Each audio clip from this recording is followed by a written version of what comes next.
ఈ రోజే డౌన్లోడ్ చేయండి. మీ ఫేవరెట్ షోస్ చూడండి. రేపు నువ్వు గౌతంతో విడాకులు తీసుకోకపోయినా, గౌతంతో అదితికి పెళ్లి జరక్కపోయినా, ఇప్పుడు శ్రావ్యకి లేని కడుపు వచ్చిందని చెప్పాను. అప్పుడు నిజంగానే కడుపు వచ్చినా దానికి లేకుండా చేస్తాను.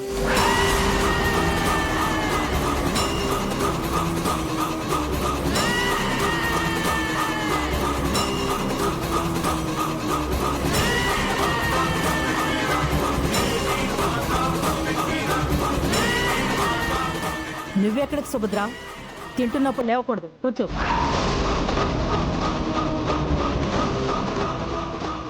అదితి, నువ్వు వెళ్ళి చెక్ చేయమ్మా. అహల్యకి ఏమైందో చూడు.